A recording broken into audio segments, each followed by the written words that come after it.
Arquivo Guaíba.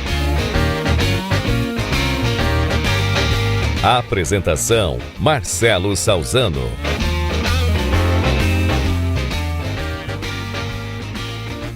Tudo bem, meus amigos? Está no ar o Arquivo Guaíba. Hoje vamos prestar uma homenagem muito especial a Amir Domingues, um dos maiores jornalistas da história do Rio Grande do Sul, e relembrar momentos marcantes de um importante nome da história da Rádio Guaíba ao longo dos seus 69 anos. Amir Domingues nasceu em Porto Alegre no dia 22 de março de 1928. Faleceu em 8 de outubro de 2007, aos 79 anos. Apaixonado por rádios desde criança, quando ouvia notícias da Segunda Guerra Mundial, Amir começou sua profissão aos 16 anos em Cruz Alta, terra do escritor Érico Veríssimo, para onde seu pai, um militar, fora transferido. Não havia emissora na cidade, e Amir trabalhou como locutor de um serviço de alto-falantes, conhecido como a Voz do Poste. Depois, já de volta a Porto Alegre, fez um teste na Rádio Gaúcha, onde passou a trabalhar em 1953. Passou por outras emissoras, até ingressar na Rádio Guaíba em 1957. Apresentou o programa Agora, a partir de 1977. Paralelo a isso, era editorialista do Correio do Povo. A partir de agora, vamos relembrar momentos históricos de Amir Domingues aqui na Guaíba. Vamos a 23 de agosto de 1976, no programa Adubos Trevo. Amir concediu uma entrevista para Armindo Antônio Ranzolin. Acompanhe.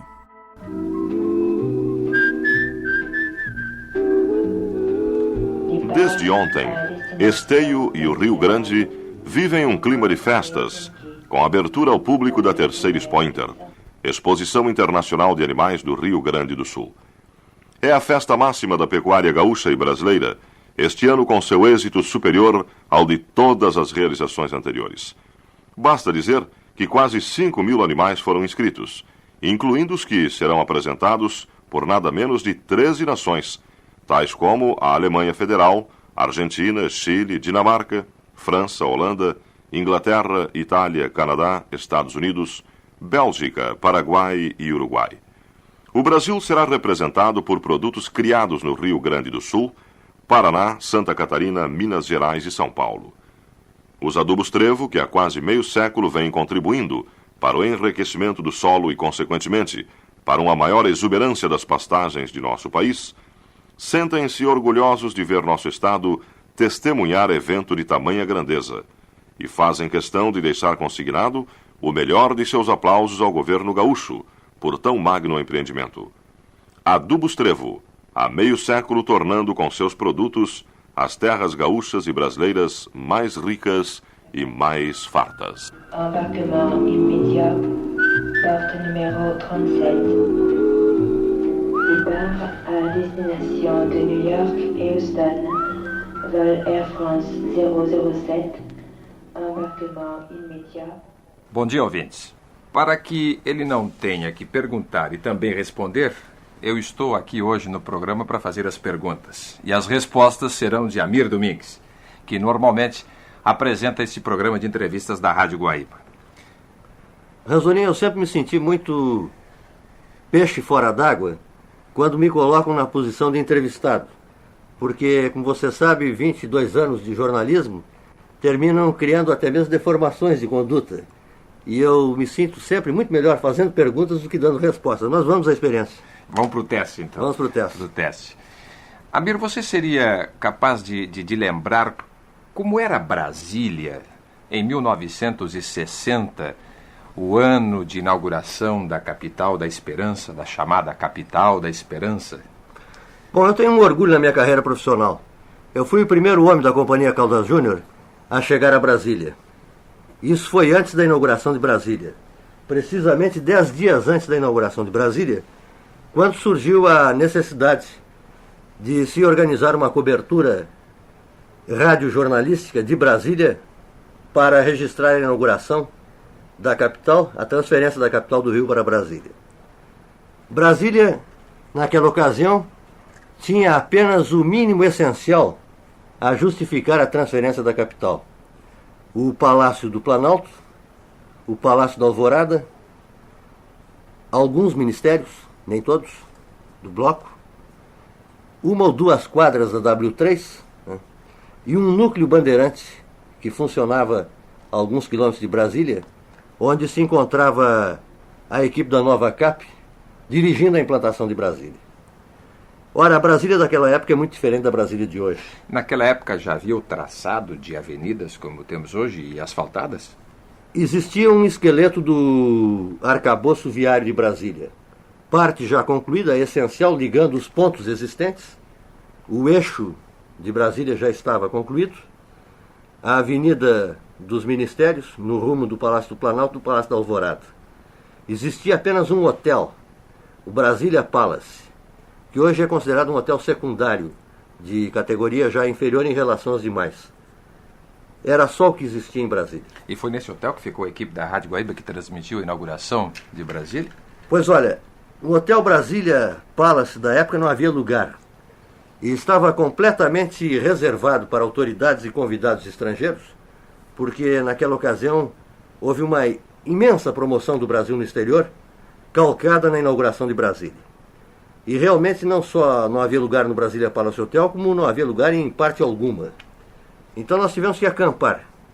E acampamos na planta transmissora da Rádio Nacional de Brasília. O único local onde poderíamos tirar energia para acionar um transmissor de 700 quilos, fabricado pelo Dr. Homero Simon aqui na Rádio Guaíba, e que foi transportado via aérea até São Paulo, num Curtis Commander, imagina, né? E de São Paulo a Brasília, numa Kombi. Lá nós tínhamos a energia necessária e instalamos, com antenas rômbicas, uma base de transmissão. E de lá, com um equipamento de gravação, umas gravadoras italianas que existiam na época, umas amarelinhas, não sei se você lembra disso. Me lembro, Geloso. Geloso. É.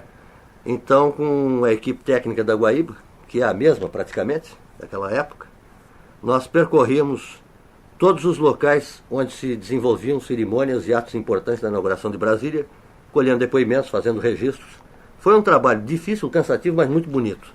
E no Brasília Palace Hotel aconteceu um episódio comigo muito engraçado. Nós estávamos sujos, porque não havia possibilidade de troca de roupa. Uma poeira vermelha infernal no Planalto. E eu me lembro que estava com uma camisa vermelha, já para disfarçar a sujeira. E entrei no Brasília Palace Hotel, onde todas as pessoas que lá se achavam estavam em traje de gala e de recepção. E entrei na ocasião com uma placa que dizia imprensa e tinha um número, cujo número eu não me lembro.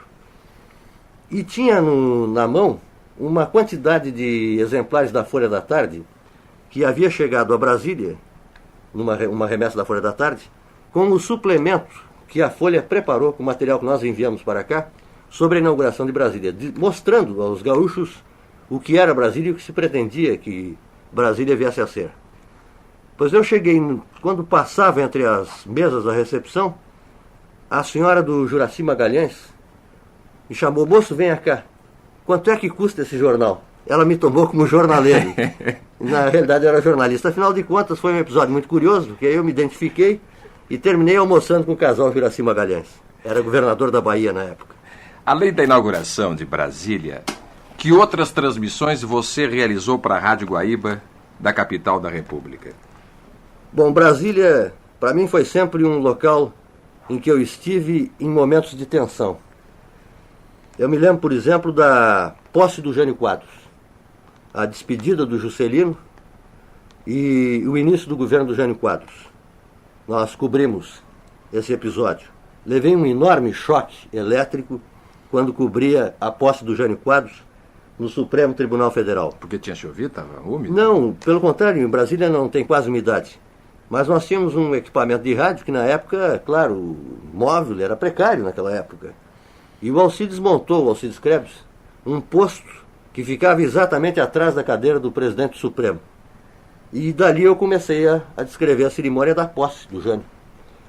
E de repente, para não falar muito em cima da cerimônia, e muito em cima do ministro, eu fui me afastando um pouco e inadvertidamente encostei a mão numa janela, que era de duralumínio, e eu entrei em curto e levei um choque enorme, dei um grito e foi um espalhafato na cerimônia. Parou a cerimônia, todo mundo se virou para trás e afinal de contas a coisa continuou. Transmitido o grito em SSB, né? Tá bom, Amir, isso foi a posse do presidente Jânio Quadros. Presidente Jânio Quadros. Tá, depois você realizou outras coberturas? Depois disso, eu estive em Brasília por ocasião da posse do Jango. Tá? O João Goulart foi em 1961. Você recorda, o Jânio renunciou 6 ou 7 meses depois de estar na presidência da República. O vice-presidente na época era João Goulart. Havia um movimento político no Rio Grande do Sul que, calcado na Constituição vigente na época, exigindo que o vice-presidente assumisse. Algumas forças nacionais pretendiam uma outra solução para o impasse político que se criara. E os ministros militares se constituíram numa junta governativa e nós tivemos um problema muito sério no Brasil, que felizmente foi resolvido, como a história está contando, mas que se prestou jornalisticamente para que se vivesse um momento muito intenso. E nessa oportunidade eu estive 2 vezes em Brasília. Uma no voo que eu imagino tenha sido o primeiro sequestro de avião no Brasil. Era um Caravelle da Varig que saía de Porto Alegre, conduzindo uma delegação de parlamentares de todos os partidos aqui do Rio Grande do Sul, com o propósito de exporem ao Congresso Nacional o que estava acontecendo no Rio Grande do Sul relativamente ao impasse da posse do João Goulart. Bom, nesta ocasião, a Varig, claro, como empresa gaúcha, e o momento político era muito complicado, ela pretendeu fazer com que os deputados gaúchos chegassem a Brasília sem passar pelo Rio de Janeiro. O Rio era um território inimigo. Então, em São Paulo, os passageiros que iam para o Rio foram transferidos para a ponte aérea. E no avião, além dos deputados, com uma senhora de idade que ia para Brasília, e eu como jornalista. O voo foi autorizado pela Aerovias Rio de Janeiro. E quando o Caravelle passou sobre o galeão, o comandante abriu a porta da cabine e se dirigiu aos deputados gaúchos. Inclusive havia um deputado federal, Bocaiúva Cunha, que acompanhava a delegação, e disse: olha, lamentavelmente eu vou ter que descer no galeão. E foi um pânico a bordo. Todo mundo tinha receio de descer no galeão e lá terminar a aventura. E o Bocaiúva Cunha, então, decidiu a questão. Virou-se para o comandante e disse: comandante, considere o avião sequestrado. Todos nós assinaremos um termo, vamos lavrar um termo de sequestro, e o senhor vá para Brasília. E assim ocorreu. E ao contrário do que imaginavam, não aconteceu nada na chegada em Brasília. Sequestrador desarmado, né? Todos, sim, um sequestro consentido. Sim. Mas o comandante me avisou: senhora, você que vai voltar comigo, porque eu ia e voltava, você trate de embarcar imediatamente, que eu vou abastecer o avião a pleno e vou voar para Porto Alegre. E realmente os deputados desceram, saíram, e a Varig imediatamente deu o embarque dos passageiros, e o voo era Brasília, Rio, São Paulo, Porto Alegre, e ele pretendia decolar Brasília, Porto Alegre. É preciso que se diga que aquilo era um movimento pré-revolucionário, então onde tudo poderia acontecer. Mas nessa hora aconteceu o que não deveria ter acontecido, pelo menos para mim. Chegou a informação de que o avião não tinha descido no galeão, como havia sido determinado, e o avião foi cercado por militares, a tripulação foi tirada de bordo, todos presos, e o voo não saiu. O que me obrigou a tomar um avião da Panair, que existia na época, e nós tínhamos um excelente relacionamento com a Panair, aqui em Porto Alegre, e eu fui via Rio, depois com 2 ou 3 tentativas para chegar a Porto Alegre, terminei chegando. E voltei depois a Brasília, em seguida, no voo que levou o então já presidente João Goulart a Brasília. Isso foi toda essa movimentação foi para a cobertura da posse do Jango? Para a posse do Jango. Você chegou a voltar ainda a Brasília depois para outras coberturas, Amir? Depois voltei para a queda do Jango. A queda do Jango foi precedida da queda do parlamentarismo. E houve um período em que o Congresso se reuniu no que se chamou esforço concentrado, uma sessão permanente, contínua, por meia dúzia de dias, onde foram debatidos os mais importantes problemas do Brasil e que terminou com a queda do parlamentarismo. Nessa ocasião estava comigo o Pedro Pereira, que inclusive era muito moço na época e desempenhou um papel muito importante como repórter. Nós tínhamos um equipamento de FM que permitia, móvel, né, que permitia uma transmissão simultânea do Congresso Nacional e o Pedro como volante, correndo em todos os pontos de Brasília. Foi jornalisticamente um trabalho muito bonito de ser feito. Estamos em 1976, 16 anos depois da primeira transmissão feita pela Rádio Guaíba com Amir Domingues, de Brasília, que, como eu disse, em 1960, no seu ano de fundação, era chamada de a capital da esperança. O Amir está chegando agora de Brasília, cumprindo uma outra missão jornalística para a Rádio Guaíba. Logo depois dos nossos comerciais, trataremos desta chegada de Amir Domingues a Brasília em 1976. A Terceira Expo Inter está aí para mostrar tudo o que os grandes criadores vêm fazendo pelo bem de nossa pecuária. A Trevo também está presente no Parque Estadual de Esteio, prestigiando a Terceira Expo Inter e esperando por você. Quem visitar amanhã o estande da Trevo na Expo Inter será atendido por Felipe Molnar, seu representante em Guaíba. Brasília, 1976. É muito diferente da Brasília das jornadas passadas, relatadas há pouco por você, Amir Domingues? Bom, pelo que eu lhe contei, Rosalino, você já observou que eu estive em Brasília em momentos de decisão da vida brasileira. Momentos em que a área de decisão estava em Brasília. Brasília, como capital da República, resistiu a momentos críticos. Não sou eu quem diz isso, porque afinal de contas seria até uma pretensão de minha parte. Mas há um consenso geral, tanto no meio político, como no meio econômico, como no legislativo, executivo, nas áreas militares, nas áreas empresariais, de que Brasília é hoje uma realidade, está plenamente consolidada e que inclusive tem funcionado como uma capital que permite muitas vezes que crises enormes sejam solucionadas com o melhor dos bons sensos. Eu acho, e isso é uma opinião pessoal, que Brasília resiste a tudo. Brasília hoje está plenamente consolidada. Qual é a população de Brasília hoje, Amir? Na cidade, digamos assim, no avião, que Brasília tem um formato de avião. Sim. Então, hoje já com as duas asas tomadas, porque de primeiro só existia a asa sul, hoje a asa norte já está completamente tomada e o eixo do avião completamente tomado também. Existem 350 mil habitantes. Mas em torno de Brasília, a pequenas distâncias, por estradas excelentes, formaram-se cidades satélites. São inúmeras, eu não saberia te dizer exatamente quantas. Mas são núcleos onde residem operários e onde residem comerciários, algumas cidadezinhas muito bem colocadas, com um excelente nível de vida. E esta população, que anda em torno de 200 mil, vive, trabalha em Brasília. Então nós poderíamos considerar que Brasília, com as cidades satélites em torno, já possui uma população estimada em 550 mil habitantes. Foi um aumento muito vertiginoso de população. Quando Brasília foi inaugurada, se estimava que Brasília poderia chegar a 500 mil habitantes em 25 anos. Ela já ultrapassou em 16 anos. Um dos testemunhos mais gratificantes para mim, Amir, foi conhecer Brasília. Realmente eu me surpreendi quando há 3 anos atrás cheguei lá pela primeira vez. O verde de Brasília, a cidade-jardim que se oferece, me surpreendeu naquela zona tão agreste. E ainda está sendo tão bem cultivado o verde de Brasília. Se você chegasse hoje em Brasília, você ia ficar um tanto desiludido. É que Brasília está na época da seca. Então, naqueles trevos onde há um tratamento paisagístico muito bem planejado, sim, Burle Marx, afinal de contas, essa grama está crestada, ela está quase marrom.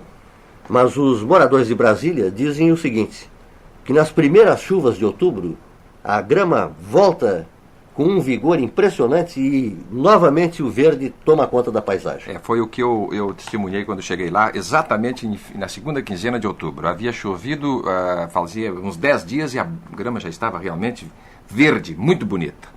E o problema de tráfego em Brasília, que é uma cidade onde tudo é distante, tudo é longe, e as pessoas dependem de transporte para se locomover, para ir da sua residência ao trabalho, com o carro próprio, com o táxi, ou com o transporte coletivo. Como está o tráfego de Brasília? Bom, Brasília já apresenta horas de pique de tráfego. Na hora em que inicia o expediente das repartições públicas, afinal Brasília é uma capital administrativa, o tráfego é muito intenso, mas o escoamento é muito rápido. Nós vivemos em Porto Alegre, uma cidade problematizada no que diz respeito a trânsito, que conhecemos São Paulo, Rio de Janeiro e outras capitais, comparar o trânsito de Brasília com qualquer outro. É um trânsito que flui num esquema viário planejado. Claro, existem alguns momentos em que surgem pequenos engarrafamentos em consequência de uma batida, de um acidente. Mas é absolutamente tranquilo o fluxo do tráfego em Brasília. Há muitos gaúchos em Brasília, vocês sabem disso. Eu não vou perder a oportunidade de perguntar para você, Amir. O Grenal está tendo repercussão em Brasília? Bom, o Grenal foi transmitido pela televisão, ao vivo, em Brasília. É assunto não só dos gaúchos, como de todos aqueles que gostam de futebol. Porque o Grenal é hoje um jogo de características nacionais, em função do desenvolvimento dos campeonatos brasileiros. E há muito interesse pelo futebol gaúcho, principalmente, não de parte dos gaúchos, pelo vigor com que ele está sendo disputado. Então eu ouvi, por exemplo, em alguns ministérios que eu andei, com aquele grupo, sempre nas antessalas, falando sobre futebol, e como é que está o Grenal? E eles tinham assistido o Grenal em que ocorreram 5 expulsões, também diretos. Então, como é? Vai haver nova briga? Uma partida de boxe? O Grenal é assunto, então. É um futebol mais argentino. Eles consideram o futebol gaúcho muito parecido com o futebol argentino. Um futebol vigoroso, mas é um futebol competitivo. Pois o Amir está chegando desta viagem a Brasília, uma viagem em missão especial do Departamento de Jornalismo da Rádio Guaíba. Ficou 4 dias em Brasília, realizando algumas entrevistas que serão apresentadas numa série de programas deste horário para os Adubos Trevo. Esta série começará amanhã e sobre os programas que nós apresentaremos, as entrevistas que foram realizadas na capital da República, eu gostaria que o Amir falasse agora um pouco, no encerramento do programa de hoje, para oferecer aos nossos ouvintes um apanhado do que eles poderão ouvir nos próximos programas da Rádio Guaíba nesse horário. Bem, Rasolim, eu acho que esse material é uma amostragem, né? Nós realizamos entrevistas na área parlamentar, na área executiva. Na área executiva, com 2 ministros de Estado, de 2 ministérios que têm muita importância no contexto nacional, o Ministério dos Transportes e o Ministério das Comunicações. Na área parlamentar, nós procuramos situar a opinião dos 2 partidos que vão disputar a eleição de novembro com um enfoque de gente do Rio Grande do Sul, mas que se encontra em Brasília. Então nós ouvimos, por exemplo, além dos ministros Cândido Oliveira e Dirceu Nogueira, no parlamento, os senadores Daniel Krieger da Arena e Paulo Brossard do MDB, versando desde logo o problema das eleições no plano nacional, no plano gaúcho e deixando ao final que cada um dissesse das preocupações que estão vivendo no momento político nacional. Depois, colocamos 2 deputados. O Nelson Marquesan, que é o secretário-geral da Arena, é gaúcho, e o deputado Alceu Colares, que é o vice-líder da bancada do MDB na Câmara. Os 2 têm muito conhecimento da situação política do Rio Grande do Sul. E procuramos dar o mesmo curso que demos à entrevista com os 2 senadores. E aproveitamos a oportunidade para fazer uma incursão numa área em que raras vezes eu tive a oportunidade de entrar, a área econômica. É que nessa ocasião estava se realizando em Brasília a primeira reunião do Comitê Empresarial Brasil-Estados Unidos, que foi consequência de uma decisão tomada em janeiro deste ano. Empresários dos 2 países discutindo problemas econômicos comuns a nível de empresa. O governo simplesmente deu apoio à reunião e, a pedido dos empresários, alguns ministros fizeram algumas palestras por ocasião deste seminário. Na área econômica, todos dizem que este foi um dos momentos mais importantes no plano econômico, no que houve na área econômica este ano. Isto porque esta reunião ensejou uma apreciação muito aguda da situação econômica do Brasil, cujo déficit da balança comercial, como você sabe, e ficou plenamente caracterizado através de documentos elaborados pelos americanos e pelos brasileiros através da Fundação Getúlio Vargas, que o déficit da balança comercial do Brasil com os Estados Unidos está a exigir uma série de medidas que devem ser tomadas também pelos empresários. Então, nessa área, eu ouvi duas pessoas. Existiam inúmeros gaúchos, empresários, participando da reunião. Já iremos saber de algumas decisões tomadas nessa Já área? completas. Então, entre os gaúchos, eu tirei o Cláudio Strasburger, que além de empresário e de ter participado das comissões da reunião, é também o secretário da Indústria e Comércio do Rio Grande do Sul e oferece, portanto, a perspectiva de ter uma visão de governo e uma visão como empresário. E ao final da reunião, eu fiz uma entrevista com o Marcos Vinícius Pratini de Moraes, ex-ministro da Indústria e Comércio, jornalista, economista, foi inclusive jornalista do Correio do Povo na seção econômica, e que hoje dirige um grupo empresarial muito forte, Bradesco Peixoto de Castro. O Vinícius Pratini de Moraes tem um trânsito muito largo na área internacional dos negócios. E ele, ao final da reunião, se prontificou a me dar uma entrevista, dando a ótica brasileira dessa reunião. E fora desse plano, eu selecionei um assunto que me pareceu muito interessante. O índio, a situação do índio no Brasil. E consegui entrevistar o general Lismar Araújo Oliveira, que é o presidente nacional da FUNAI. Vi um chavante na antessala do general. Um chavante? Um chavante. Lamentavelmente não consegui ouvir o chavante, porque quando comecei a conversar com o índio, eu fui chamado para entrevistar o general. E quando voltei, o chavante já não estava. Mas fala português? Mas fala português e, inclusive, foi um fato assim comovente. Era um menino de 18, 19 anos, com aqueles cabelos longos, negros, escorridos, que estava extremamente nervoso, conversando com um dos assessores do general, porque ele havia sido barrado para o serviço militar. E parecia que a coisa era por consciência intelectual. E para ele, chavante, era muito importante servir ao exército brasileiro. Então ele estava lá para pedir ao general, presidente da FUNAI, que conseguisse que o ministro da Guerra lhe autorizasse a servir a pátria. E depois o general me explicou, eu falei com o general a respeito disso, e ele me disse que os chavantes, que já estão civilizados, eles fazem questão de servir ao Exército Nacional. Eles são selecionados na tribo, os mais destacados pelo vigor físico e até mesmo pela inteligência, e mandados a Brasília para o exame de ingresso nas Forças Armadas. E se um chavante é barrado por qualquer razão e volta à tribo, isso significa para ele uma perda de status muito acentuada. Então o chavantezinho estava tentando exatamente prestar serviço à pátria. Me parece assim muito comovente. Confira agora uma entrevista comandada por Amir Domingues no programa Agora com o então governador Jair Soares, em 1982. Dr. Jair Soares, em seu governo, o vice-governador Cláudio Strasburger não apenas o substituirá nos eventuais impedimentos, como também deverá exercer um outro tipo de função. Que função exatamente vai exercer o vice-governador? É claro que o vice-governador, por força constitucional, tem o dever de substituir o governador nos seus impedimentos eventuais e legais também. Mas Cláudio Strasburger, o nosso futuro vice-governador, terá uma tarefa ainda a mais neste contexto administrativo governamental, porque com a experiência de empresário, de ex-secretário da Indústria e Comércio, ele deverá nos ajudar no setor de apoio à indústria e ao comércio e principalmente de gerar empregos, desconcentrando a indústria dos grandes centros e levando para os pequenos centros. Nós chamamos isso, e é a nossa filosofia de ação, de interiorização do progresso.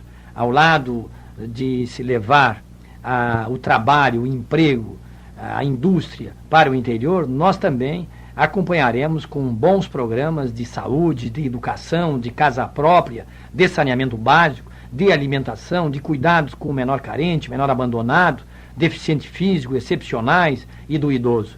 Como se vê, Cláudio Strasburger tem pela frente também uma tarefa grande para desenvolver no nosso Estado, que precisa gerar uma boa quantidade de empregos nos próximos 4 anos. Dr. Cláudio Strasburger, o senhor, como secretário da Indústria e Comércio no Rio Grande do Sul, realizou aqui o primeiro Seminário Internacional de Investimentos. O senhor pensa ainda assim hoje? É preciso abrir mercados para os produtos gaúchos? Naturalmente, o Rio Grande do Sul tem determinadas peculiaridades no campo econômico. É um estado voltado principalmente para a agricultura e pecuária e tem nisso uma grande potencialidade. Então, quando nós realizamos o primeiro Seminário Internacional de Investimento, nós fizemos exatamente para atrair empresas que viessem se associar com empresários gaúchos, onde a maioria de capital deveria ficar de preferência com o empresário gaúcho, para que a potencialidade do Rio Grande do Sul no campo econômico fosse acelerada. E nós tivemos bastante sucesso nisso. Nós conseguimos trazer diversas empresas que eram detentoras de tecnologia, e eu acredito que isso foi muito salutar pelo Rio Grande do Sul. O que eu acredito é exatamente que o Rio Grande do Sul deve retomar uma posição mais agressiva no contexto nacional. O nosso governador Jair Soares tem consciência disso perfeitamente, conhece bem o problema, porque o Rio Grande do Sul tem, além de tudo, uma posição privilegiada aqui no Cone Sul. Ele é porta aberta para os mercados latino-americanos, os mercados da ALAD, que mais dia menos dia deverão funcionar melhor. Nós sabemos perfeitamente que o mundo hoje é dominado por mercados comuns. O mercado comum europeu é um desses exemplos para fazer frente exatamente à economia dos Estados Unidos. Então, nós aqui na América do Sul precisamos também nos concentrar em mercados comuns, e o Rio Grande do Sul é geograficamente um dos estados que tem uma posição privilegiada, porque faz fronteira com praticamente 3 outras nações, que é a Argentina, Uruguai e praticamente com o Paraguai também. Então, essa é a nossa consciência. Nós precisamos retomar no campo econômico a nossa posição de estado industrial e comercial, o que nós detínhamos há 50 anos atrás. Há 50 anos atrás nós representávamos quase a potencialidade industrial da São Paulo. Hoje nós representamos, o Rio Grande do Sul representa apenas 6,5% da potencialidade industrial de todo o Brasil. Há muito a fazer, pois. Vamos à roda de perguntas. Armindo Antônio Ranzolin. Eu quero fazer uma colocação para o governador Jair Soares. O fato de o Rio Grande do Sul ter conseguido para o PDS, em termos nacionais, provavelmente a maior vitória nas eleições recentemente realizadas, pode facilitar o seu trabalho como governador desse estado? Olha, creio que sim, na medida em que eu tenho um bom relacionamento com o presidente João Figueiredo e com os ministros que compõem o seu ministério. E mesmo porque nós vamos montar uma equipe que haverá de compatibilizar de forma setorial a ação estadual a nível nacional. Nós vamos governar com os pés no chão. Eu diria, para que o povo pudesse entender bem, nós vamos fazer uma administração feijão com arroz. Nós não vamos nos preocupar com muitas iguarias. Nós vamos nos preocupar justamente com um programa de governo que contemple a maior parte da população, que são os pobres. Ninguém ignora que a pobreza hoje no nosso estado existe. Eu, que venho com uma experiência da área federal, pude ver o extrato da nossa sociedade. E lá fiquei, até certo modo, espantado. De uma massa ativa de trabalhadores que não chega a 30 milhões de contribuintes para a Previdência Social, 87% recebem de 1 a 3 salários mínimos. Nós temos que olhar para esta gente com toda a atenção, com todo o carinho, para que o nosso país busque soluções nesse campo social. Então, o governo federal sabe que este é o meu posicionamento. E eu, a partir de uma proposta que encaminhei juntamente com o Cláudio Strasburger, percorrendo os 244 municípios, tive aprovada esta maneira de agir. Então, nós vamos cuidar de implantar este programa voltado para o social. E tenho absoluta certeza que os recursos chegarão ao Rio Grande do Sul, da órbita federal, enquanto a reforma tributária não vem, que é uma necessidade. Mas nós estaremos cuidando para que haja um reexame rápido de alguns pontos da legislação tributária, a fim de que o Rio Grande do Sul possa se socorrer e atender uma demanda crescente de necessidades que toda a população hoje está a reivindicar. Pergunta José Barrenuevo. Governador, uma declaração sua que eu acho interessante sublinhar e esclarecer melhor. O senhor falou ontem que pretende implantar um novo plano de carreira para o funcionalismo e outras vantagens também para o funcionalismo, como o reajuste semestral e 13º, o senhor já vem prometendo desde a sua campanha como candidato. Com que recursos um novo plano de carreira? Bom, de fato, o orçamento do Estado, aprovado pela Assembleia, que será a lei de meios utilizada pela nossa administração no próximo exercício, é exíguo e apresenta um déficit da ordem de 30%.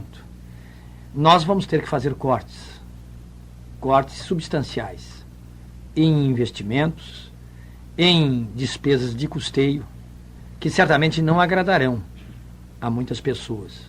Não estamos preocupados com estas manifestações, porque nós temos que realmente buscar uma solução para vários problemas. E entre eles está o servidor público. A administração pública, de um modo geral, e eu tenho experiência há muitos anos nesse setor, ela se preocupa com apenas 2 setores de um tripé que ela deve estar baseada. Se preocupa com recursos e com material, descurando a parte, vamos dizer, motora dessa administração, que é o pessoal.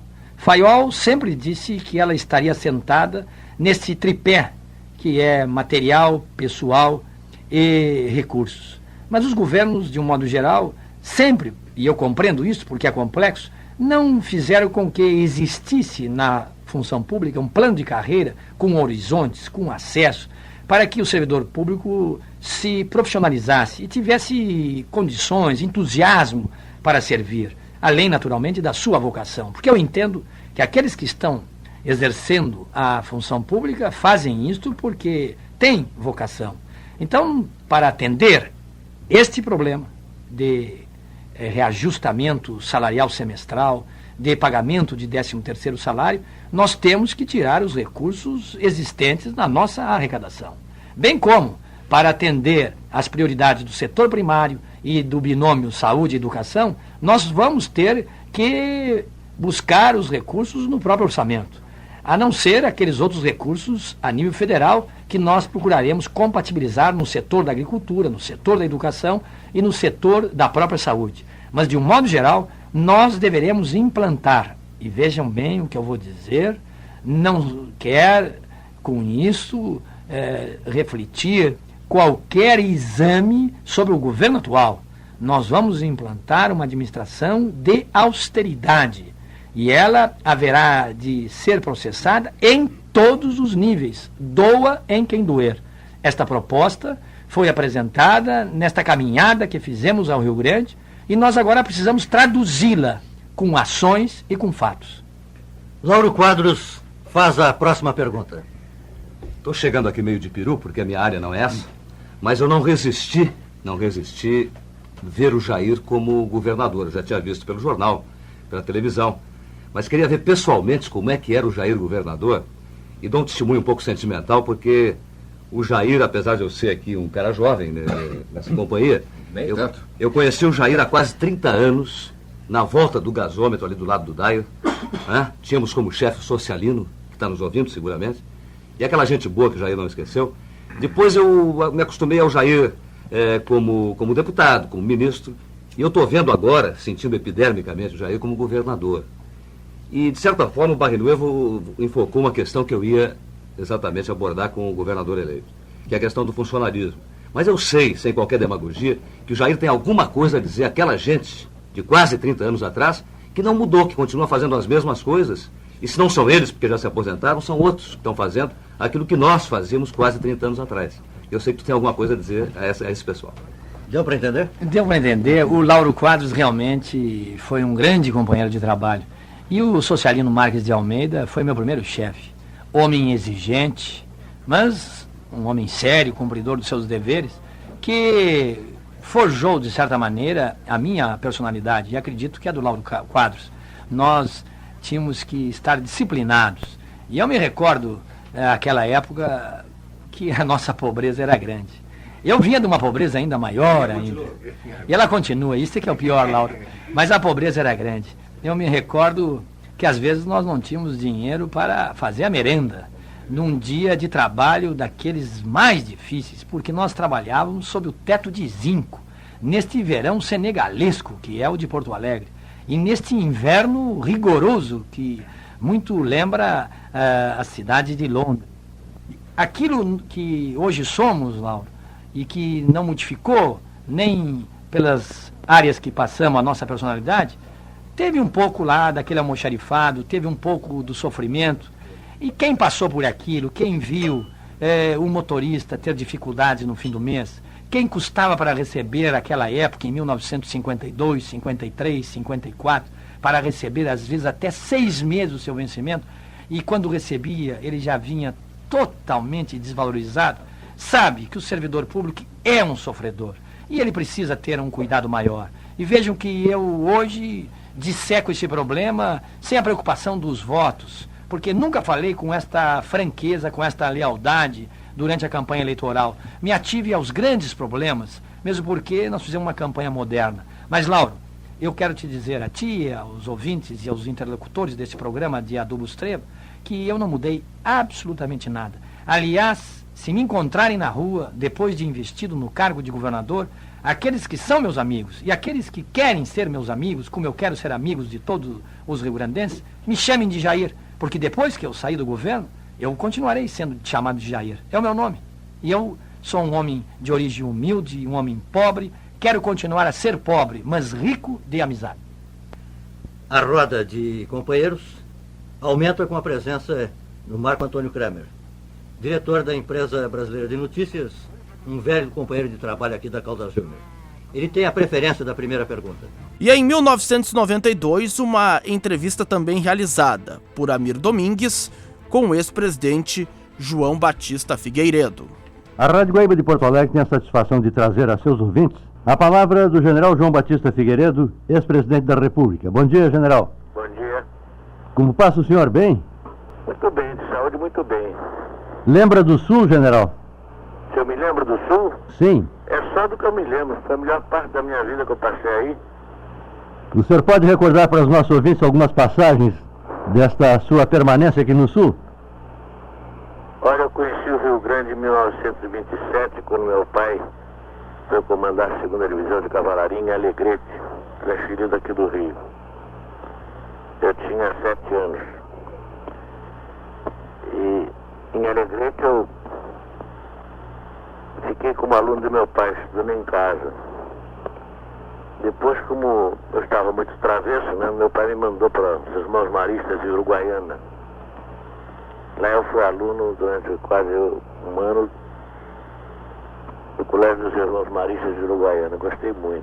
Travando inclusive um contato muito estreito com os argentinos. Não, naquela época eu não tinha contato com os argentinos. Era muito garoto, né, muito guri, não tinha.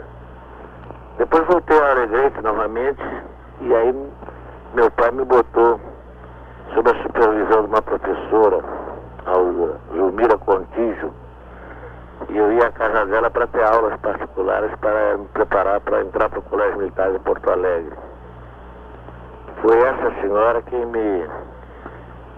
praticamente me educou, que me dobrou a minha peraltice e me deu gosto pelos estudos. Ela e meu pai e minha mãe.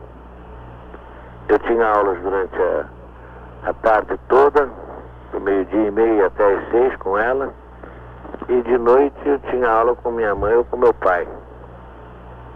E depois fiz concurso para o Colégio Militar de Porto Alegre, fui muito bem sucedido, eu passei lá 1 ano. Fiz muito boas amizades. 1 ano no Colégio Militar de Porto Alegre? Foi em 1929. E por que apenas 1 ano, general, em Porto Alegre, no Colégio Porque Militar? depois veio a Revolução de 30 e meu pai não esteve de acordo com a Revolução de 30, veio preso para o Rio, e eu fui obrigado a me transferir para o Colégio Militar do Rio de Janeiro. Onde completou o curso? Completei o curso aqui mais 5 anos. Mas eu não me esqueço do meu tempo de meninice no Alegrete, não. As lembranças de Alegrete? Como? As lembranças de Alegrete sempre presentes, né? Ah, sempre presente, O meu sonho dourado foi servir em Alegrete, nunca consegui. Quando eu era tenente, eu servia no Regimento Andrade de Neves aqui no Rio, fui promovido a primeiro tenente, me mandaram para o 8º Regimento em Uruguaiana. E lá em Uruguaiana eu tive umas 2 ou 3 oportunidades de visitar o Alegrete, se bem que naquela época fosse mais difícil, não havia estrada, tinha que ser de trem, né? Em sua carreira militar, general Figueiredo, o senhor serviu apenas em Uruguaiana, no Rio Grande do Sul, ou teve outras Não, eu servi em missões? São Gabriel também, como major. Morava no regimento, já era casado, mas não tinha possibilidade de levar a família, porque não havia casa para oficiais, e meus filhos estavam no colégio militar, então fui obrigado a ir a morar no regimento. Morei 1 ano e 4 meses em São Gabriel. A terra dos marechais. A Terra dos Marechais foi outro grande lugar que eu tenho muita saudade. Fiz muitas amizades lá. Uma terra maravilhosa. E depois, como general, fui servir em Porto Alegre, como chefe do Estado-Maior do 3º Exército, em 1968. Logo fui promovido a general. Em 68? Me tiraram do Exército e aí acabou a minha felicidade. Quando saiu do Exército e entrou para a vida política, acabou a felicidade? Acabou, acabou tudo. Realmente uma experiência como presidência da República num país como o Brasil deve marcar muito uma pessoa, não? Para os que estão de lá de fora parece uma coisa grandiosa, parece mais... Mas quando a gente chega lá e conhece os miudinhos da política, conhece os políticos, a grande maioria, não são todos, existe uma minoria boa, mas a grande maioria não pensa no Brasil, não. A grande maioria só pensa nos seus interesses. E a gente vê tanta sujeira, tanta barbaridade, a gente se desilude tanto com a falta de palavra. O camarada tem hoje uma convicção, amanhã ele esquece todas as suas convicções e passa a fazer justamente o contrário do que ele sempre disse. A gente se desilude com tantas amizades antigas, com tantos... Em suma, eu não gostei da atividade política. Eu já não gostava de política por causa da experiência de meu pai, que foi deputado. O milico que se faz político, se ele se torna bom político, normalmente ele mostra que foi mau soldado. O milico que se adapta à política normalmente não foi bom soldado. Ela exige o que eles chamam uma cintura, um molejo de cintura que o militar não tem. Deve existir exceção para confirmar a regra, não, general? Como? Deve existir alguma exceção para confirmar essa regra? Existe, muito poucas, mas existe. Passarinho é uma delas?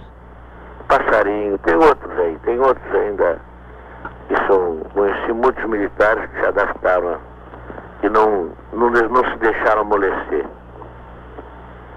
Mas eu acho que não se coaduna bem com a rotina e com a postura, com a educação, com a formação do militar, a atividade política tal como ela é exercida no Brasil. Esse adando que se recebe é a pior coisa que pode acontecer ao indivíduo. É a coisa mais suja. É uma coisa triste a gente ver o indivíduo só servir ao governo porque vai receber alguma coisa. Só dá o seu voto se ele receber alguma coisa ou alguma promessa. Isso acaba com o homem, acaba com tudo. E isso é que eu não aceito. Mas no Brasil não existe atividade política. existe politicagem. Existe, basta o senhor ter uma ideia do que eram os antigos parlamentos e o que são hoje. Como caiu de nível o número de homens decentes e de homens capazes que o povo escolhia. Hoje em dia o povo é levado pela palavra fácil da televisão e dos jornais, pela empolgação dos discursos. Discurso em praça pública quase que não existe mais. O que existe mais agora é o discurso pela televisão. E as decepções são muito grandes. O que o político diz na televisão ou em jornal não tem nada que ver com o que ele vai fazer depois de eleito. A prova está aí. Há sempre uma necessidade de interpretar-se qual a real intenção, né? Não se pode interpretar a real intenção, porque eles nunca dizem qual é a sua intenção. É difícil a gente saber qual é a intenção de um político. Não é? É verdade. Agora, general, de sua passagem na presidência da República, imagino eu, como simples mortal aqui de Porto Alegre, que algo deve ter lhe gratificado muito. O ter encaminhado a redemocratização do país e o ter concedido anistia política. Essa talvez foi a única coisa boa que eu fiz. Porque, além das convicções que eu já tinha desde menino, lá no Alegrete, quando eu vi meu pai sofrer uma série de injunções, ele era amigo de todos os revolucionários. Ele morava na casa do Dr. Oswaldo Aranha, de quem era muito amigo. O Dr. Oswaldo Aranha alugou a casa dele a meu pai. Meu pai tinha amizade com quase todos os homens influentes do Rio Grande do Sul. Fez amizade com Assis Brasil, com Borges de Medeiros em 1923, com a normalização política do Rio Grande do Sul. Ele tomou parte ativa.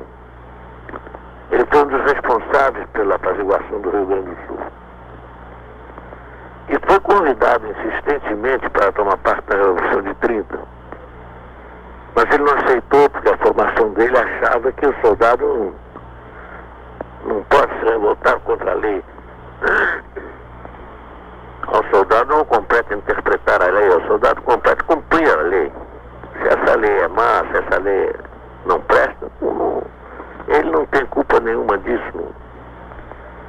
A ele cabe a lei. Cabe aos legisladores emendar a lei se ela é ruim, ou modificar a lei se ela é ruim.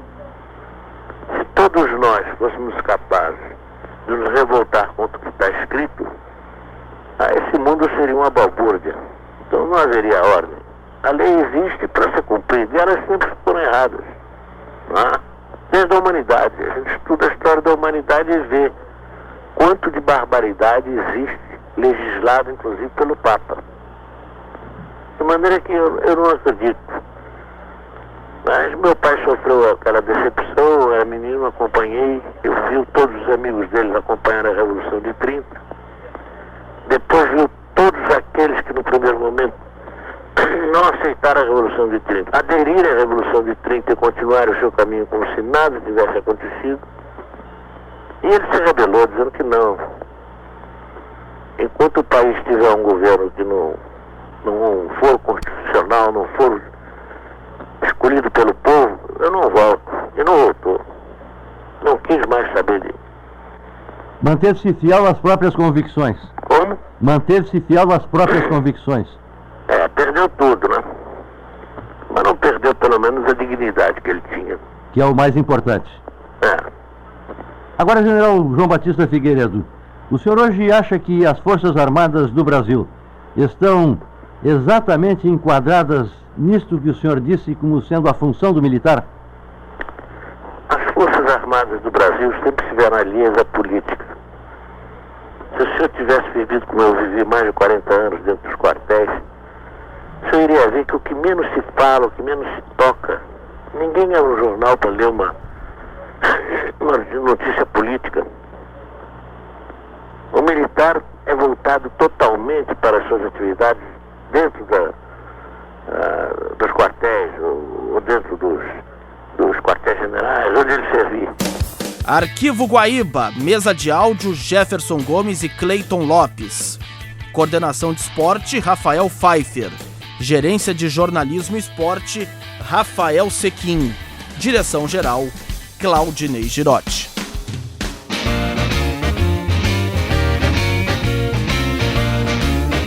Arquivo Guaíba.